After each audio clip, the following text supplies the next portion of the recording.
Seguimos con nuestra meditación de este tiempo de Adviento.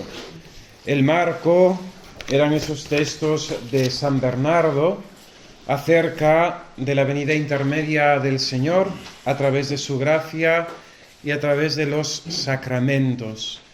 Quisiera concluir leyendo los dos textos de la plática anterior que no leí, pero que vale la pena leer.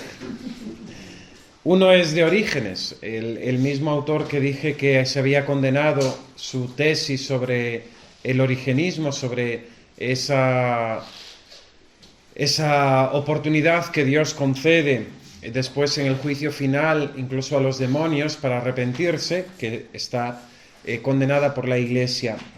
Pero tiene un texto precioso, tiene unos textos muy buenos, hacer comentarios a los evangelios y en ese sentido pues sigue siendo una fuente para la teología, ¿no? Aunque no esté canonizado y aunque esa tesis suya sea reprobada, ¿no? Dice Orígenes: es admirable misterio que Dios haya mandado confesar los pecados. Es un admirable misterio que Dios haya mandado confesar los pecados. Si hemos hecho algún pecado, aunque solo sea con palabras o solo con los más escondidos pensamientos, todo debe ser manifestado y confesado, adelantándonos al que es el acusador del pecado y dio estímulo para él. Pues por una parte nos agigonea para que pequemos y por otra nos acusa cuando hemos pecado. Por tanto, si le adelantamos en la vida y somos nuestros propios acusadores, nos libramos de la perversidad del diablo, nuestro enemigo y acusador. Ten pues en cuenta que la confesión de los pecados merece su perdón. Si nos adelantamos al diablo en la acusación, eso nos sirve para salud. Pero si esperamos hasta que el demonio nos acuse, esa acusación nos conducirá al castigo. Cuando llegue el momento del juicio, cuando nos presentemos ante Dios nuestro Señor para ser juzgados, habrá un acusador, ¿no? Y el acusador será Satanás, ¿no? Y reclamará lo que es suyo, lo que nosotros le hemos dado en esta vida. Y entonces, cuando Dios busque nuestra alma para salvarla, estará Satanás reclamando sus derechos sobre nosotros, ¿no? Por esos Orígenes nos invita a acusarnos en esta vida, a aprovechar ahora en esta vida para que en el momento del juicio no le demos oportunidad al diablo de que acusarnos, ¿no? Y después hay otro texto muy hermoso de San Agustín. Se le llama San Agustín el doctor de la gracia, ¿no? Él tiene que combatir varias herejías, sobre todo el pelagianismo, ¿no? Que afirmaba que todo radicaba en la voluntad del hombre, ¿no? Y San Agustín, pues será el que establezca, ¿no?, los principios de la doctrina acerca de la gracia de Dios y del auxilio divino, que sin él pues nada podemos hacer, ni salvarnos, ¿no? Bueno, pues tiene muchos escritos San Agustín, lógicamente, pero hay uno hermoso acerca de la confesión cuando comenta el Salmo 50. En efecto, ante todo debemos esforzarnos en no pecar. Debemos esforzarnos en no pecar, en no entablar ninguna familiaridad y amistad con el pecado, como la entablada con la serpiente. Con su mordedura venenosa causa la muerte del pecador, y no es algo con lo que haya que establecer relaciones de amistad. Pero si tal vez oprime al débil, o sorprende al incauto, o apresa al extraviado, o engaña al que cae en el error, no le dé vergüenza al alma confesar su pecado, ni busque excusas, sino acúsese a sí misma. Por eso oró en el Salmo y dijo: pon, Señor, un centinela en mi boca y en una puerta de contención en torno a mis labios, y no dirijas mi corazón hacia palabras malignas para buscar excusas en mis pecados. ¿Te propuso alguien pecar? Ante todo dile que no. ¿Te convenció? No trates de excusarte, acúsate más bien. El gran pecador implora una gran misericordia. Una herida grande necesita una medicación poderosa. Así pues, Dios aparta su rostro de los pecados del que los confiesa, del que se acusa a sí mismo y del que implora la ayuda y la misericordia de Dios. Aparta su rostro de los pecados sin apartarlo del pecador. El pecado no puede quedar impune. No conviene que quede impune, no es conveniente, no es justo. Por tanto, dado que el pecado no puede quedar impune, castígalo tú para no ser castigado tú en vez de él. Que tu pecado te tenga a ti por juez, no por protector. Sube al tribunal de tu mente contra ti y constitúyete en reo ante ti. No te pongas a tus espaldas, no sea que Dios te coloque a ti ante él. Hay que pedir al Señor la fuerza para que no nos cautiven las lisonjas ni nos abatan las contrariedades. Que contra los halagos y las amenazas del enemigo, Dios nos otorgue dos virtudes, la continencia y la resistencia. La continencia contra las apetencias para que no nos aprese lo favorable. El aguante, la resistencia frente a los temores para que no nos abata lo adverso. Pues incluso nuestro mismo enemigo, el diablo, se alegra cuando se le acusa. Incluso desea que le eches la culpa a él. Quiere soportar cualquier incriminación salida de tu boca, con tal de que no confieses tu pecado. En contra de esta diabólica astucia, exclama el salmista: Yo dije, Señor, el enemigo me insidia en vano, conozco sus mañas, apresa mi lengua, quiere que yo diga, el diablo lo hizo. Yo dije, Señor, ten misericordia de mí. Mediante estas argucias seduce a las almas y las aparta de la medicina, que consiste en reconocer el pecado. Y esto lo hace o persuadiéndolas a que se excusen a sí mismas y busquen a quienes acusar, o persuadiendo a las que ya han pecado a que pierdan ahora la esperanza y a que juzguen que en absoluto pueden obtener el perdón, o convenciéndolas de que Dios lo perdona todo al instante para que el hombre no se corrija. Interesantísimo. El comentario de San Agustín al Salmo 50. Aprovechemos ahora y acusémonos para no ser acusados. Bien, pues vamos con otro tema de estas venidas intermedias del Señor, que muy principalmente lo hemos visto en el sacramento de la penitencia. El Señor viene en este adviento continuo que es la Iglesia y el misterio de nuestra fe, a través del sacramento de la penitencia para perdonarnos nuestros pecados, y por eso podemos exclamar con la Iglesia en el adviento: ven Señor, sálvanos, y el Señor nos salva de nuestro pecado, pero el Señor viene también a llenarnos, a colmarnos, a alimentarnos, a saciarnos. El segundo adviento que os invito a considerar es el de la Eucaristía, cuando el Señor viene a nosotros a través de este sacramento. Volvemos al Evangelio que leímos a la mañana, ¿verdad? Tomado de San Mateo, capítulo 15, versículos 29 al 37. Partiendo de allí, vino Jesús cerca del mar de Galilea, subiendo a una montaña, se sentó allí. Se le acercó una gran muchedumbre, en la que había cojos, mancos, ciegos, mudos y otros muchos, y se echaron a sus pies y los curó. La muchedumbre se maravillaba viendo que hablaban los mudos, los mancos sanaban, los cojos andaban y veían los ciegos, y glorificaban al Dios de Israel. Jesús llamó así a sus discípulos y les dijo: tengo compasión de la muchedumbre, porque hace ya 3 días que están conmigo y no tienen qué comer. No quiero despedirlos en ayunas, no sea que desfallezcan en el camino. Y realiza la multiplicación de los panes, anuncio del sacramento de la Eucaristía, anuncio del misterio de la Sagrada Comunión. No hay mayor gracia ni mayor unión en esta vida posible con Dios nuestro Señor que aquella que se realiza sacramentalmente a través de la Eucaristía, donde recibimos verdaderamente a Cristo, el Hijo de Dios, nacido de María Santísima, muerto por nosotros en la cruz, glorificado a la diestra del Padre. El pan que ven nuestros ojos, el vino que ven nuestros ojos, ya no es pan, ya no es vino, es el cuerpo, la sangre, el alma, la divinidad de nuestro Señor Jesucristo, real, verdadera y sustancialmente. Esta es la fe católica, esto es lo que profesa nuestra fe. No hay mayor gracia ni mayor unión con Dios nuestro Señor. A veces no caemos en la cuenta de esto y envidiamos a los santos porque tuvieron apariciones o uniones, vamos a decir, revelaciones, y pensamos que eso es un grado mayor de elevación espiritual. Ni la mayor aparición del Señor, al santo que sea, es comparable con el misterio de la Sagrada Comunión.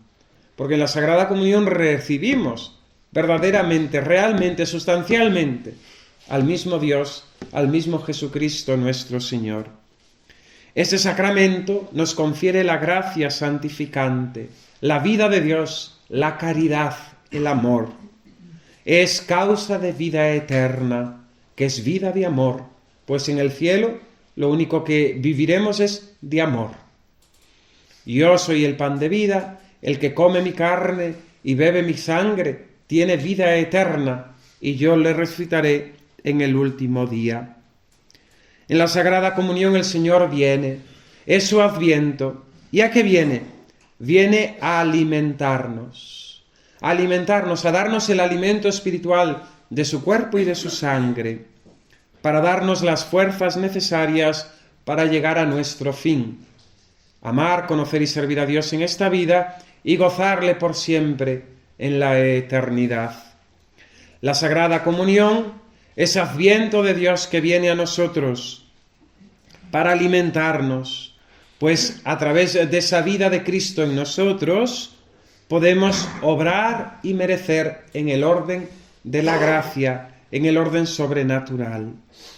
Así como el alimento nos hace crecer cuando comemos y nos vamos creciendo y desarrollando en nuestra vida natural, también el alimento de la Eucaristía nos hace crecer en la vida del Espíritu, haciendo brotar en nosotros las virtudes de Cristo. Pasa lo contrario que en el alimento natural. En la Sagrada Comunión, al revés que en el alimento, cuando nos alimentamos, cuando comemos, el alimento lo asimilamos nosotros. En la Sagrada Comunión somos asimilados por Cristo. Nosotros comemos la comida y eso, por mediante el proceso de digestión, se va desintegrando y se va convirtiendo y el cuerpo coge todo lo que necesita y lo que no necesita lo echamos fuera. Y lo que nos sobra, pues lo vamos cogiendo por todas partes, ¿no? Ancheando. En la Sagrada Comunión, al contrario, ¿no? En la Sagrada Comunión nosotros somos asimilados por Cristo, haciendo florecer en nosotros las virtudes morales. Por la Sagrada Comunión, por este adviento del Señor, Él nos fortalece, nos llena de fuerza sobrenatural, haciéndonos crecer en las virtudes, dijimos fe, esperanza y caridad, que se pueden aumentar, pero también las virtudes cardinales o morales, ¿no? Y por ese crecimiento de las virtudes se sigue el fortalecimiento de nuestra voluntad en el control de las pasiones, dándonos así también una fortaleza y una ayuda que es la comunión con los santos, ¿no? Y el mutuo enriquecimiento de sus méritos. Por la Sagrada Comunión se fortalece nuestra unión al cuerpo místico de Cristo y por tanto también esa comunicación que existe misteriosa dentro de todo el cuerpo místico, ¿no? Es la mejor imagen de la Iglesia, ¿no? De lo que forma el pueblo cristiano, el cuerpo místico de Cristo, donde Él es la cabeza, el resto somos miembros y hay una comunicación interna, ¿no? Que casi no podemos describir, pero que como en nuestro cuerpo se realiza, ¿no? Bien.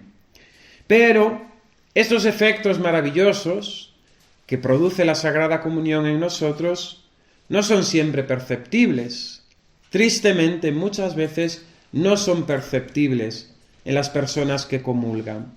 Porque el sacramento no obra, porque el sacramento no da la gracia. Dijimos que el sacramento obra ex opere operato. Es decir, el sacramento obra y realiza la gracia. Pero tiene una inconveniencia o una condición, que es nuestra disposición. Así como recibimos el sacramento, así efectuará sus efectos, ¿no? Y dijimos que si recibimos el sacramento de la comunión en pecado mortal, ese sacramento, en vez de convertirse en sacramento de vida, se convierte en sacramento de muerte, porque nos espera la condenación al comulgar sacrílegamente, ¿no? Pues el sacramento de la comunión, para que realice todos estos efectos, ha de ser recibido en las debidas disposiciones, ¿no?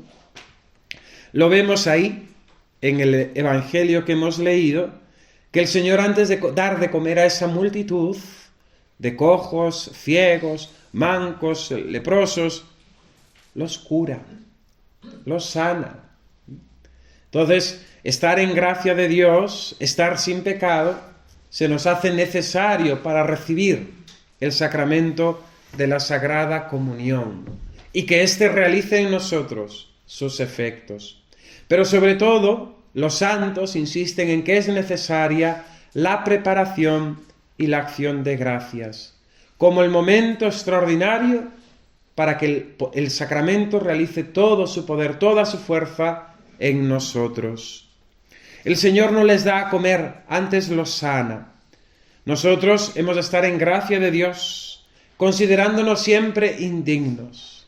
Es muy hermoso en la liturgia tradicional el tener que decir 3 veces Domine non sum dignum, repitiendo las palabras del centurión, ¿verdad? ¿Y por qué se dice 3 veces? En la lengua hebrea no existe el superlativo. El superlativo de un verbo, de un adjetivo, es elísimo, ¿no? Buenísimo, ¿no? Entonces, si una persona es buenísimo, tiene el grado más alto de bondad, ¿no? En hebreo eso no existe. Y cuando en la liturgia se traduce, para repetir, para decir el grado superlativo de una cosa, se dice 3 veces. Ahí entendemos, por ejemplo, por qué decimos santo, santo, santo. ¿Por qué repetimos 3 veces la misma palabra? Porque es la forma hebrea que tenían los hebreos para decir que es santísimo, ¿no? El santo de los santos, Santa Santorum, ¿no? Pues decimos Domine non sum dignum y lo decimos 3 veces porque somos indignísimos. Indignísimos.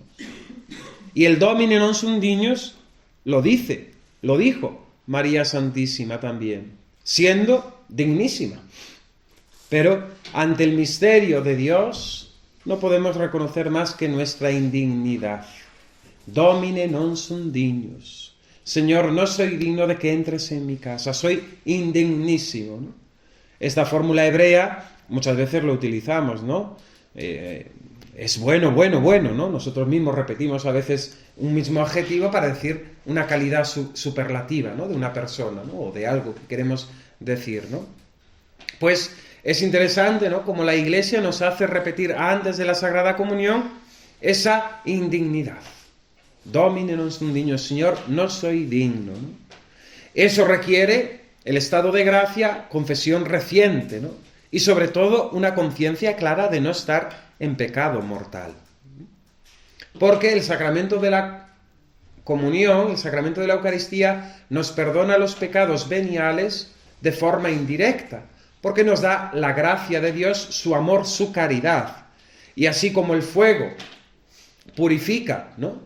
Y hace purificar las impurezas del oro, de la plata, así también purifica de nuestras imperfecciones y de nuestros pecados veniales, pero de forma indirecta. El sacramento de la confesión, cuando confesamos los pecados veniales, nos los perdona de forma directa, ¿no? Bien. La conciencia de no tener pecado mortal es algo que también tenemos que tener cuidado. ¿Por qué? Es un poco como lo de las elecciones, ¿no? Cuando los obispos nos dicen, voten ustedes en conciencia, ojo, atención, voten ustedes en recta conciencia, que es distinto. ¿Por qué? Porque la conciencia puede estar mal formada, la conciencia puede estar deformada, la conciencia puede ser no recta, la conciencia puede estar muy condicionada. Cuando se dice votar en conciencia recta, Implica que nadie te va a obligar a quién tienes que votar, pero tú tienes que votar según unos principios. Y unos principios que salen fuera de ti, que son externos. En este caso, la ley de Dios, la ley natural, la ley de Dios. La conciencia recta es necesaria también para saber si estamos en pecado o no. No lo que yo siento me parece que es pecado. Muchas personas hoy en día, tristemente, pues eso, viven situaciones de pecado, pero para ellos no son pecados, ¿no? Para ellos no son pecados porque viven así alegremente, ¿no? Abandonados, y ya está. Y como se quieren, pues ya no es pecado, porque se quieren mucho. Y eso no es así, ¿no? O una persona, por ejemplo, que toma ilegítimamente lo que no es suyo, ¿no? Pero, como lo considera él que le pertenece, pues lo roba. No puede estar tranquilo. Su conciencia está deformada. Bien. Recibirle en una morada digna, ¿no? Nos decía ayer San Bernardo, ante este misterio del Señor que viene, qué alfombras, qué cosas tenemos que preparar para una visita tan importante, ¿no? Pues nosotros hemos de recibir al Señor en una digna morada, ¿no? Disponer exteriormente, ¿no? Mediante el ayuno, interiormente, mediante la debida preparación y la acción de gracias. Hemos de comulgar con devoción. Hemos de comulgar con devoción, y esto es con amor. Comulgar con devoción, dice el Catecismo, quiere decir acercarse a la Sagrada Comunión con humildad y modestia, así en la persona como en el vestido, prepararse antes y dar gracias después de la Sagrada Comunión. Ayer, la hora santa, ¿verdad?, meditábamos en torno a esa breve oración, comunión espiritual, tan hermosa, tan sencilla, pero qué profundidad, ¿no? Señor, yo quisiera recibiros con aquella pureza, humildad y devoción con que os recibió vuestra Santísima Madre, con el espíritu y el fervor de todos los santos.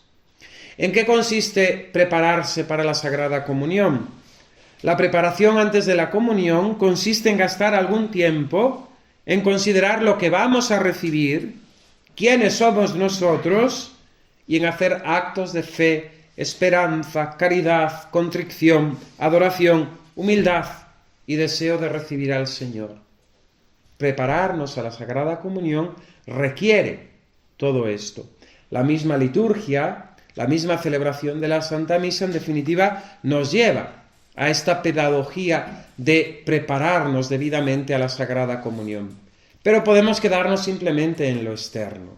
Y si en la liturgia actual, vamos a decir del Novus Ordo, todavía es mucho más difícil, ese mismo pecado lo podemos cometer en la liturgia antigua. Quedarnos simplemente en lo externo, en contestar, en cantar, y dejar de interiorizar y prepararnos y disponernos para el momento de la Sagrada Comunión. Previamente, antes de la misa, durante la misa, todo ha de estar dirigido hacia ese momento de la Sagrada Comunión. Mediante estos actos de fe, de esperanza, de caridad, mediante esos actos de contrición, de humildad, de amor, de deseo, reconociendo quiénes somos nosotros y a quién vamos a recibir.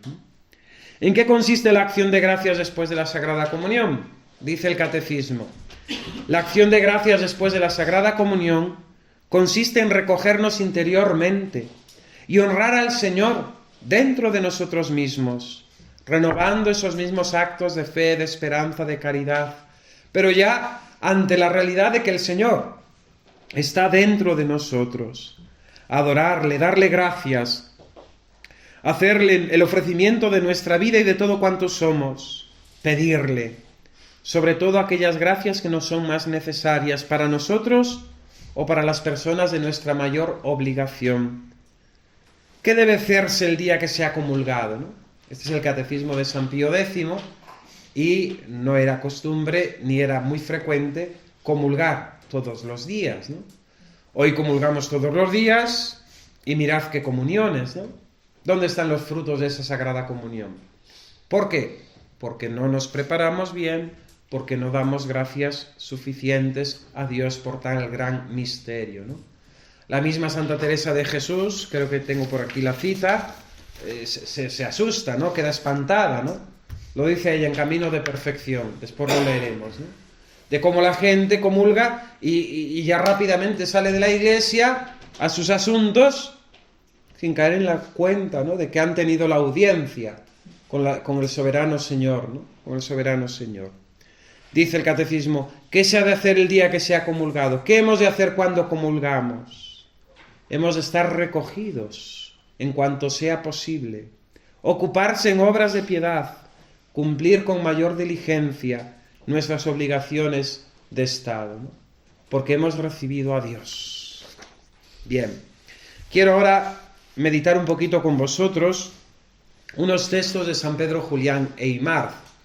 Es el santo, el apóstol de la Eucaristía, este santo francés, fundador de congregaciones, ¿no?, para la promoción y la adoración de la Santísima Eucaristía, ¿no? Y él tiene en sus obras eucarísticas dos meditaciones, dos charlas, una que llama así Directorio para la acción para la preparación para la Sagrada Comunión, y otro Directorio para la acción de gracias. Vamos a seguir la enseñanza de San Pedro Julián Aymar para nosotros mejorar en nuestras sagradas comuniones y recibir todos esos efectos que el Señor quiere realizar en nosotros, de alimento, de acrecentimiento de vida interior, de santidad, en definitiva de comunicación de vida de Dios, de vida de caridad, ¿no?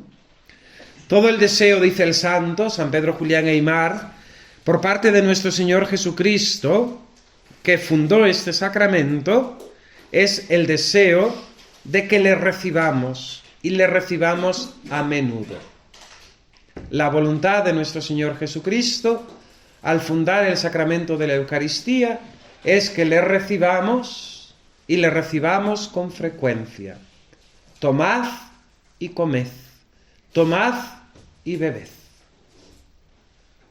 Si conociéramos los dones y las virtudes que nos trae la Sagrada Comunión, estaríamos ansiando continuamente por ella, desearíamos recibirla. Una comunión basta para santificar a uno en un instante. Quien come mi carne y bebe mi sangre, tiene vida eterna. No hay otra oportunidad, no hay otra cosa que nos pueda dar vida eterna, la Sagrada Comunión. Más, dice el santo, es preciso comulgar bien, y una buena comunión no se concibe sin la debida preparación y sin la debida acción de gracias. Dice él, cabe distinguir dos clases de preparación, la del cuerpo y la del alma. La del cuerpo, en primer lugar, requiere el ayuno exigido por la Iglesia. Actualmente, en la norma de la Iglesia es al menos 1 hora antes. Pero se puede hacer más ayuno. Se puede hacer las 3 horas de Pío XII o se puede hacer las 12 horas desde la medianoche del día anterior de la tradición, ¿no? Incluso, pues, si nos vamos más hacia la antigüedad, ese ayuno era todavía mayor, ¿no? El ayuno eucarístico, no comer ni beber nada, excepto el agua, que no rompe el ayuno, antes de la Sagrada Comunión, al menos 1 hora antes. Al menos 1 hora antes. Ese ayuno, aparte de preparar nuestro cuerpo, de dejarlo libre, ¿no?, para recibir al Señor en nosotros, ha de excitar en nosotros el hambre de Dios. El hambre de Dios, el deseo de comulgar. Esa hambre física que a veces sentimos, o esa sed física que a veces sentimos, me viene ahora a la cabeza así, como los pastorcitos de Fátima, los beatos Francisco y Jacinta, los santos Francisco y Jacinta y Sor Lucía, cuando tenían que ofrecer sacrificios a Dios, pues en el verano, durante aquellas apariciones, ¿qué ofrecían? No beber, no comer. Y eran niños, ¿eh? No comían ni bebían. La merienda se la daban a las ovejas, ¿no? Y pasaban sin beber para ofrecer sacrificios por los pobres pecadores. Entonces esa hambre, esa sed que podemos sentir, hemos de sobrenaturalizarla, hemos de espiritualizarla, ¿no?, para recibir al Señor, para tener hambre y sed de Dios. En cuanto al cuerpo, se requiere lógicamente una limpieza y una decencia exterior, ¿no? En el Catecismo de Primera Comunión dice, ¿hay que llevar un vestido especial el día de la Primera Comunión? No, no es necesario, sino una ropa digna y limpia, ¿no? Pues en ese sentido, hemos de acercarnos a la Sagrada Comunión, hemos de entrar en la casa de Dios con un vestido digno, aseados en la medida de nuestras posibilidades, ¿no? Tener conciencia de que entramos en un lugar santo, de que el templo no es cualquier sitio, no es la playa, ni es el salón de casa, ni es el bar del pueblo. La iglesia es la casa de Dios, ¿no? Y esto, nuestros mayores, yo aún viví eso, ¿no? En la distinción de la ropa del domingo y la ropa de la semana. Esa distinción que era básica y que era educativa, pedagógica. Distinguir la ropa de ir a misa de la ropa de trabajo o de estar en casa, ¿no? Esa misma conciencia de saber que vamos al encuentro con Dios. Si nos dijesen, pues mira, vas a tener una audiencia, te vas a encontrar con tal personaje famoso, ¿no? Pues lógicamente sabemos cómo hay que ir, ¿no? No vamos de cualquier manera. Bueno, ahora la gente viene a un entierro y viene de chándal. Yo allí en el tanatorio en Toledo, que tengo que atenderlo muy frecuentemente, pues claro, te das cuenta cuando hay un poquito de finura, de educación, de buenas costumbres, de urbanidad, y cuando la gente no sabe nada, ¿no? Que te vienen al funeral de chándal, ¿no? Bueno, si no tiene más que el chándal. Tengo un amigo allí en Galicia, ¿no?, que dice que los gallegos el traje de gala es el chándal, ¿no? Porque en el fin de semana todo el mundo se pone de chándal, ¿no? Mi madre me había comprado una vez un chándal, era de color verde. Y claro, como el chándal estaba nuevo, me mandaba a misa con el chándal nuevo. Pero a mí no me gustaba. Y decía, no, yo a misa no quiero ir con chándal, ¿no? No es lo propio, ¿no? Tenemos que distinguir. Y lógicamente, si vamos a la audiencia con la Divina Majestad, que es Dios nuestro Señor, hemos de ir con nuestras mejores galas. Dentro, lógicamente, de los usos y normalidad, ¿no? Pero no debemos de ir de cualquier manera, ¿no? Bien, la preparación del cuerpo, limpieza y decencia exterior del cuerpo, pero sobre todo el ayuno, ¿no? Dice aquí San Pedro Julián Eymar, cuando vamos a la Sagrada Comunión celebramos nuestra fiesta del Corpus, ¿no? Es el Rey que nos visita, son las bodas reales a las que somos invitados, ¿no? ¿Os acordáis de ese Evangelio de las bodas del Hijo del Rey, donde los invitados rechazan la invitación, donde los empleados del rey mandan a buscar en los cruces y en los caminos a gente para que acuda a las bodas, ¿no? Y cuando entra el rey en el salón de bodas, se percata de que uno está sin el traje de bodas, ¿no? Está con un traje que no corresponde, ¿no? Es símbolo del estado del alma, pero también de la forma externa, ¿no? Porque lo externo es importante. En la actualidad, pues se nos ha querido inculcar una idea en el culto, en las cosas de Dios, que no es importante lo externo. Lo externo es importante, porque lo externo educa. Lo externo educa. Y lo externo es también manifestación de fe. Cuando yo voy a invitado a una casa, y en esa casa la mesa está bien puesta, con una cierta elegancia, con un cierto decoro, lógicamente eso reconforta, eso llena de satisfacción. Uno ve que se valora su presencia. Cuando uno va a una casa y la mesa está sin poner y aún te mandan poner a ti los platos, ¿no? Y te sacan los cubiertos que están medios ya viejos, ¿no? Si no tienen otros, bendito sea Dios, ¿no? Pero en ese sentido lo externo es importante y hemos de cuidarlo, porque manifiesta lo interno. Y al mismo tiempo lo externo educa lo interno. En esto la Iglesia siempre ha sido muy delicada. Fijaos la liturgia tradicional cómo es delicadísima en todos los aspectos. Todo está dicho, todo está estipulado, todo está mandado. ¿Por qué? Porque las rúbricas, decía un sacerdote mayor, don Arturo, son las normas de educación para con Dios. Las rúbricas son las normas de educación para con Dios. Si nos saltamos las rúbricas, pues estamos faltando a la educación con Dios, ¿no? Las rúbricas son las letritas en rojo, ¿no?, del misal, ¿no? Y en definitiva, el detalle de la ceremonia, ¿no?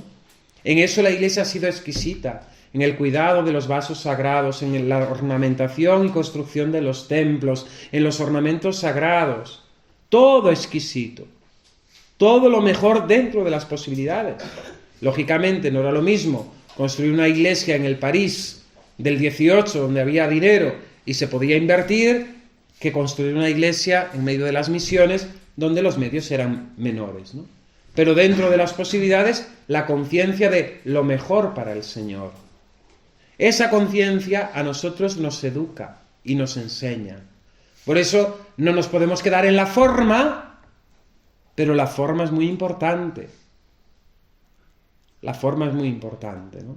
El regalo, aunque sea bellísimo, si no lo sabemos presentar, si no lo sabemos decir, o el mensaje, pues lógicamente tiene el riesgo de poder perderse, de no ser valorado.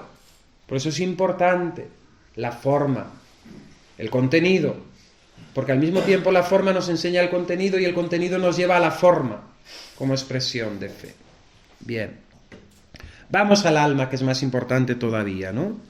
Para la preparación del alma hace falta, ante todo, la conciencia limpia de pecado mortal. Y en cuanto sea posible, dice el santo, libre también de toda conciencia de pecado venial voluntario. Para recibir la Sagrada Comunión se exige estar libre de conciencia de pecado mortal. Y al menos también de todo pecado venial deliberado, voluntario. Entonces siempre lo mejor es confesarse en caso de duda, ¿no? Porque a veces no es fácil y nos confundimos distinguir entre pecado mortal y venial. Cuando tenemos esas dudas, lo mejor es siempre confesarlo. Las conveniencias exigen también tener devoción, recogimiento y fervor en la oración. El amor divino debiera conservarnos siempre en las condiciones necesarias para comulgar. El amor anhela, el amor suspira, el amor languidece por el amado de su corazón. Siempre dispuesto está el pobre a recibir limosna, ¿no? El amor es en definitiva la disposición que hemos de tener al recibir el sacramento de la comunión. Cantemos al amor de los amores, dice el himno, ¿no? Y ante ese amor de los amores se nos exige a nosotros disponernos al amor, ¿no?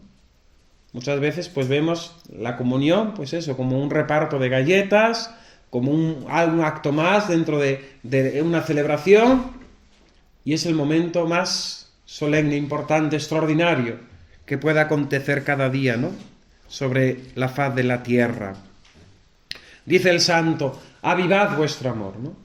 Muchas veces pues hay personas que son muy sentimentales, que no les cuesta, ¿no? Incluso van a la Sagrada Comunión y lloran, o al recibir al Señor empiezan con unas conmociones interiores. Dios les da esas gracias, ¿no? Su sensibilidad les ayuda. Hay otras personas que son como cardos, ¿no? Que son duros como leños. ¿Qué hacer? ¿Conformarnos con ser así? No. Hemos de excitar en nosotros el amor. Hemos de excitar en nosotros la devoción. Aquello que no tenemos de forma natural, o porque Dios nos lo concede de forma sobrenatural, hemos de procurarlo nosotros, ¿no? No voy a fingir que lloro, no. Pues si no lloras, pues no lloras, ¿qué le vas a hacer? Pero sí puedes hacer actos de amor, actos de fe, actos de aspiración, ¿no? A veces uno es tan poco expresivo, ¿no? No es capaz, pues, servirse de oraciones bellísimas, ¿no? San Buenaventura, Santo Tomás de Aquino, el Padre Pío. Hay miles de oraciones para recibir la Sagrada Comunión, para avivar en nosotros, excitar en nosotros ese amor. Y es necesario, sobre todo, en aquellos que son más fríos de corazón. Generalmente son más los hombres que las mujeres, que son, por su condición, más sentimentales, ¿no? El hombre en ese sentido es más cardo.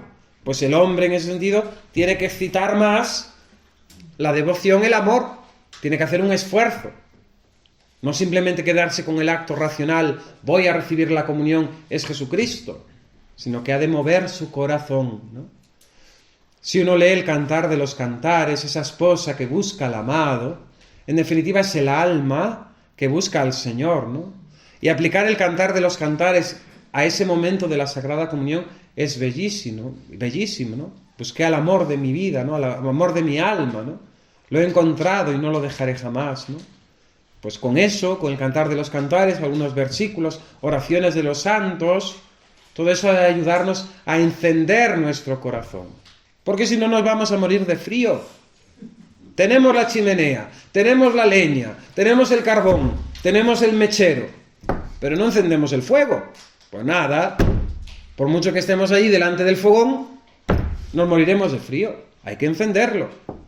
Y hay que darle el chispazo, ¿no? Y pedir al Espíritu Santo, amor de Dios derramado en nuestros corazones, ¿no? Que mueva nuestro corazón. Avivad cuanto menos vuestro amor.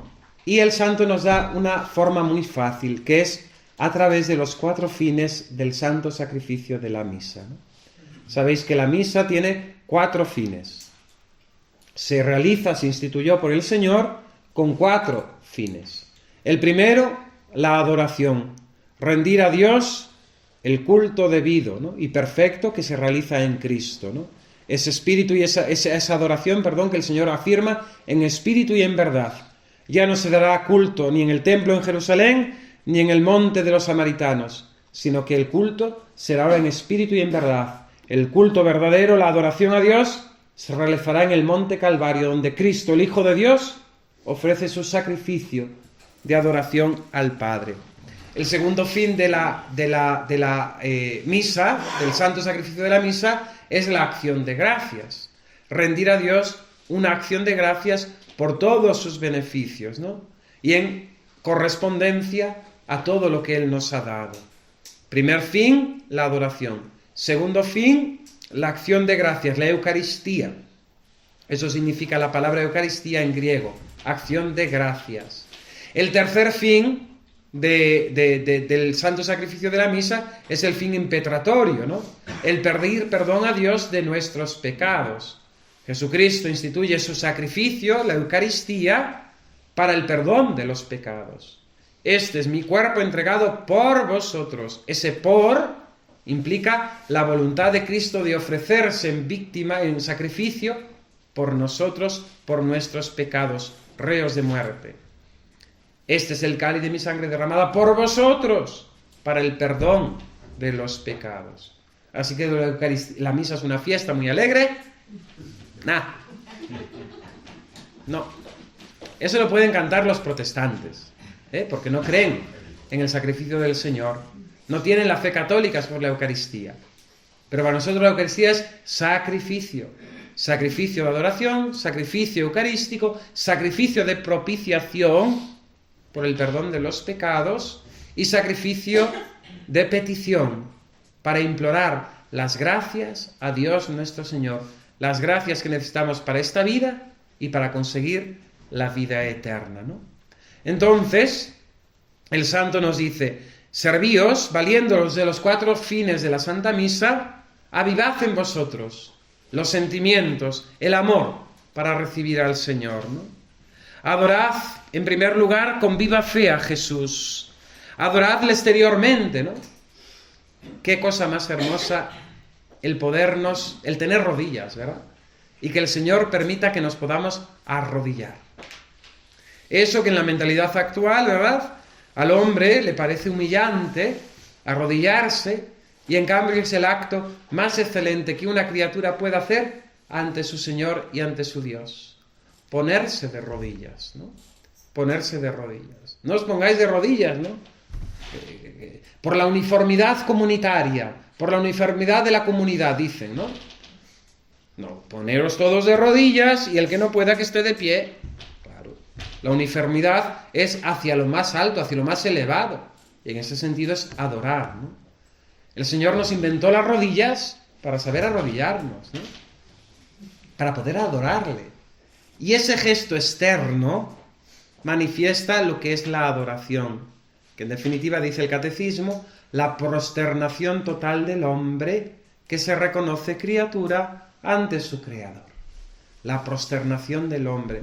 Hermosísima. Fijaos, hay en el ritual de la Iglesia, más que el ponernos de rodillas, hay un gesto todavía mucho más elocuente, ¿no? Que es el que se realiza el Viernes Santo, el que realizan los sacerdotes el día de su ordenación, o los consagrados el día de sus votos, ¿no? Que es postrarse totalmente en el suelo, ¿no? Postrarse totalmente en el suelo. Es esa actitud propia de la criatura que se reconoce nada ante su Creador. Reconocer la majestad de Dios y nuestra nada. El ponernos de rodillas, el adorarle exteriormente, nos ayuda a adorarle interiormente, ¿no? Con profunda humildad, con todas las facultades de nuestra alma, inteligencia, memoria y voluntad, ¿no? Guardando la modestia de nuestros sentidos, ¿no? Ahí es bellísimo, por ejemplo, lo que ayuda a las mujeres el uso del velo en la iglesia, ¿no? Sabéis que el velo dentro de la iglesia es de institución apostólica, ¿no? El mismo apóstol San Pablo dice que las mujeres al entrar en la iglesia se cubran como los hombres se han de descubrir, ¿no? Por eso las mujeres en la iglesia están con velo y los hombres están sin gorro, ¿no? En ese sentido, ese mismo velo nos ayuda a estar recogidos, ¿no? Pero si no tenemos velo y los hombres que no tenemos melena, que ya estamos calvos, pues recoger los sentidos, no estar pendientes. Allí en Galicia, cuando estaba en unas parroquias, pues me tocó una temporada dirigir unos coros de las parroquias, ¿no? Entonces me hacía mucha gracia porque había una señora que era muy curiosa, ¿no? Entonces le encantaba estar en la parte alta del coro porque así controlaba todo lo que pasaba, ¿no? Y sobre todo en los días de fiesta, pues disfrutaba viendo los modelitos de las otras feligresas, de cómo venían, de cómo estaban, ¿no? Claro, no había recogimiento alguno. No había recogimiento. Era el hola, vamos a decir, el hola de la peluquería, lo tenía allí en la iglesia, ¿no? En vez de estar viendo la revista y los modelos, pues estaba viendo que fulanita, bueno, qué traje traía, no sé cuál. Y disfrutaba. Cuando no teníamos que cantar, ella se ponía así en la balconada y se ponía a observarlo todo, ¿no? A controlar todo lo que pasaba, ¿no? No, en la iglesia tenemos que estar recogidos, ¿no? De niño recuerdo cuando mi párroco nos preparó, don Jesús, para la Sagrada Comunión, teníamos la catequista habitual, pero después él el mes antes, durante todos los días de la semana, teníamos que ir un ratito a la catequesis. Y este hombre era muy nervioso, ¿no? Entonces se ponía, pues, nervioso con tantos niños, claro. Entonces llegaba uno tarde o había y nosotros nos poníamos todos a mirar para atrás, ¿no? Y decía él, aunque se caiga la iglesia, aunque se caiga la tribuna, no dejéis de mirar para adelante, ¿no? No miréis para atrás, ¿no? Mirad lo que pasó a la mujer de Lot por mirar para atrás. Se convirtió en estatua de sal, ¿no? Hemos de estar recogidos, ¿no? Nuestros sentidos, el oído, los ojos, todo puesto en el Señor, ¿no? Es esa actitud que exige Santa Teresa de entrar en nuestro castillo interior, de cerrar las puertas y ventanas de los sentidos y recogernos en la contemplación. Claro, si vamos sin esta actitud, pues salimos peor de lo que entramos, ¿no? Entonces, hemos de avivar, hemos de tomar conciencia de todas estas cosas para que la misa y sobre todo para que la Sagrada Comunión sea fructuosa, ¿no? Bien. Dad gracias, segundo fin de la Santa Misa, ¿no? A tan soberano Señor por su amor, por esta invitación que nos hace a la Eucaristía, por habernos elegido con amor de predilección, no por ser mejores, ni por ser más dignos que nadie, sino por pura misericordia. Propiciación. Ved vuestra pobreza, imperfecciones y deudas, y a pesar de eso, reconoced agradecidos la invitación a la Sagrada Mesa. Vuestros pecados os truecan en indignos, y por tanto habéis de pedir misericordia y perdón. Aborreced vuestros pecados, desead, pedid la pureza de los ángeles, la santidad de María Santísima. Yo quisiera, Señor, recibiros con aquella pureza, humildad, devoción de vuestra Santísima Madre, con el Espíritu y el fervor de todos los santos. El Adviento. Jesucristo en la Sagrada Comunión viene a nosotros. Porque eres pobre, nos dice el Señor, vengo a ti. Precisamente porque estás enfermo, vengo a curarte, para comunicarte mi vida, para hacerte partícipe de mi santidad. Me he sacramentado, me he quedado en la Eucaristía. Ven pues con confianza, dame tu corazón, que es cuanto quiero de tu parte, ¿no? en la oración de San Ignacio de Loyola, ¿no? El tomad y recibid, Señor, ¿no? Solo le pedimos al Señor su amor. Con eso nos basta, ¿no? Y el Señor es lo que quiere de nosotros también, nuestro amor. Nosotros queremos un bien eterno, infinito, que es el amor de Dios. Él se conforma con nuestro amor, pero no le demos migajas, ¿no?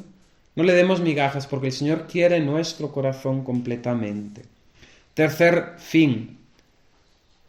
Suplicad, pedid, al llegar aquí a nuestro Señor, que quite todas las trabas y Él venga. Desead, suspirad por este momento. Estad dispuestos a sacrificarlo todo, a abnegaros en todo por una sagrada comunión. Mi abuela, me decía, no era muy religiosa, pero después de que se falleció mi abuelo, pues tuvo también su proceso propio de conversión, ¿no? Y empezó a ir a misa todos los días y no se había confesado desde su boda. Y mi abuela, supongo que tendría 70 años, por ahí más o menos, ¿no? Y a partir de la muerte de mi abuelo volvía a confesar con frecuencia y a avivar esa fe, ¿no?, que había recibido de niña, ¿no? Y me contaba mi abuela que ella quedaba admirada cuando era niña. Tenían que recorrer una distancia grande todos los días para vender leche en otro pueblo, en otra comarca, en otro lugar, y salía muy temprano de casa, ¿no? Y que le llamaba mucho la atención, que aquello le impresionó de joven, ver a las señoras mayores. En Galicia utilizaban un mantón negro por encima de la cabeza y tenían que subir a una parroquia, la única que había en aquel momento, que era San Martiño, y estaba en lo alto, ¿no? No en la zona baja del mar, ¿no? Sino que había que subir y bastante pendiente, ¿no? Y que mi abuela quedaba muy impresionada en los días de invierno, con la lluvia, con el frío, ver a aquellas señoras mayores de la zona baja del pueblo, ¿no?, subir por la mañana para asistir a la Santa Misa, ¿no? La Santa Misa es algo que vale la pena, ¿no? Vale la pena sacrificarlo todo. Vale la pena sacrificarlo todo por recibir al Señor, ¿no? Fijaos nosotros qué prioridades tenemos, ¿no? Qué escala de valores, ¿no? Dónde ponemos nuestros deseos y nuestros principios y dónde tendríamos que tenerlos, ¿no? El ir a misa todos los días es lo mejorísimo que podemos hacer. La Santa Misa diaria, porque es el momento más grande que acontece en la historia de cada día. Dice el Padre Pío: el mundo podría subsistir sin el sol, pero no sin la Santa Misa. El mundo podría subsistir sin el sol. Es una exageración, pero lo dice así. El mundo podría subsistir sin el sol, pero no sin la Santa Misa. Jesús os aguarda, id al festín del Cordero. Y ahora leo literalmente, ¿no?, lo que dice el santo. Llegado el momento de comulgar, no os ocupéis ya de vuestros pecados. No os obsesionéis con vuestros pecados. Ya está. Lo contrario sería una tentación peligrosa, por cuanto os causaría tristeza y turbación, cosas ambas reñidas con la devoción.